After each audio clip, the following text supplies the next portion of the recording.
ministre de l'Éducation nationale, Kossomadji Merci, et les membres de son cabinet sont reçus au gouvernorat par le gouverneur de la province du Logone oriental, Moussa Haroun Tirgo, qui a à ses côtés la déléguée provinciale de l'Éducation nationale, Mme Maïtol Anne. Après les mots de bienvenue du gouverneur, le ministre de l'Éducation nationale et de la promotion civique, Kossomadji Merci, se dit ravi de l'accueil qui est réservé à lui et sa délégation. Selon le ministre, son équipe est de passage pour Kumbra pour le pré-forum sur l'éducation. Le chef du département de l'éducation nationale d'indiquer que tout le Sud est regroupé en 2 poules pour la tenue du pré-forum sur le système éducatif. Il s'agit du pool de Kelo qui regroupe les 2 Mayo-Kébi, la Tangilé et le Logone occidental, puis le pool de Kumbra renfermant les provinces du Logone oriental, le Moyen-Chari et le Mandoul. Néanmoins, les membres de la délégation du ministre ont signifié à l'assistance qu'il sera débattu au pré-forum de Kumbra les thématiques telles que l'analyse des problèmes du système éducatif de maternelle au supérieur, l'état de lieu du système éducatif, les forces et faiblesses du système, la révision de la loi 16 portant orientation du système éducatif tchadien et le problème de gestion ou la gouvernance scolaire au Tchad.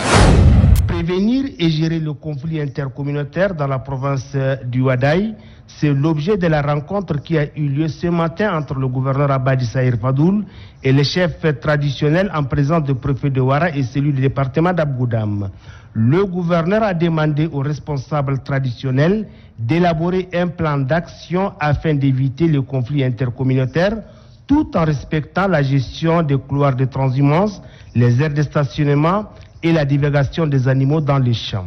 Abadi Saïr Fadoul demande à la commission de faire son travail avec loyauté et promet apporter son soutien à la commission dans la gestion des conflits pour que la population doit vivre en harmonie. Enfin, le gouverneur de la province du Wadaï, Abadi Saïr Fadoul, demande à toute la population de la province du Wadaï à cultiver la paix, la tolérance, l'amour, gage du développement. La zone de défense et de sécurité numéro 10 Salamat a un nouveau commandant. Fozari Hassan Mamat est son nom. Pour son installation, officiers, sous-officiers et les différents détachements sont bien en place. Le comzone sortant, le colonel Daoud Sandal Itno, arrive à la tribune et accueille le chef d'état-major de l'armée de terre, 2e adjoint, accompagné du gouverneur Abdullah Ibrahim Siam. Le CEMAT passe les troupes en revue et transmet ses civilités aux officiers. Installant le nouveau comzone de défense et de sécurité numéro 10, le général de brigade Fozari Hassan Mamat dans ses fonctions, le chef d'état-major de l'armée de terre, 2e adjoint, le général de brigade Ismaïl Ibrahim Assabala a demandé aux officiers, sous-officiers et hommes de rang de le reconnaître désormais comme chef et de lui obéir en tout ce qu'il leur commandera, l'exécution des lois et règlements militaires pour le triomphe des armes. Aussitôt installé, aussitôt en action. Zone commandement, repoussez, repos, présentez, Il s'agit d'appuyer la participation des jeunes, des femmes et des agents des forces de défense et de sécurité dans les mécanismes de prévention et de gestion des conflits, a précisé la secrétaire générale adjointe nationale de la cellule de liaison et d'information des associations féminines CELIAF,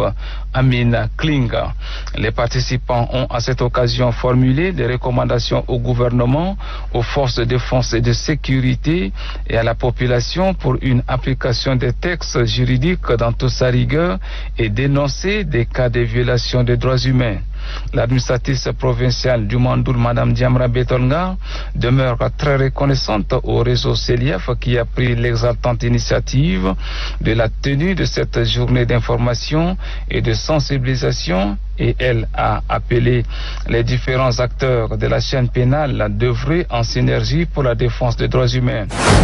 C'est dans le but de fournir aux femmes et aux jeunes filles des informations sur les cycles menstruels et sa gestion saine que l'Université des sciences et des technologies d'Ati, en collaboration avec la délégation sanitaire du Bata et l'ONG Vision et Initiative pour l'environnement VIA, organise cette journée d'information. Selon les conférenciers Dr Masnangar Victor, chef des services gynécologie de l'hôpital provincial d'Ati, une journée internationale de l'hygiène menstruelle est célébrée le 28 mai de chaque année depuis 2014. Le conférencier conférencier a été relayé par le délégué provincial sanitaire du Bata, Dr Foxia Eli, qui a donné des explications techniques sur les facteurs des difficultés et des risques liés à la menstruation. Intervenant à son tour, la vice-présidente de l'Université des sciences et des technologies d'Ati, Mbogogo Combright, a interpellé les parents à briser le tabou et à parler à leur fille de cette problématique afin qu'elles puissent savoir la gérer de manière saine. Le représentant du gouverneur de la province du Bata, le secrétaire général du département du Bata, Ouessa Hissène Palé Baïma Créo, a félicité les initiateurs de cette journée scientifique qui, selon lui, contribuera sans nul doute à l'amélioration des conditions sanitaires des femmes et des jeunes filles.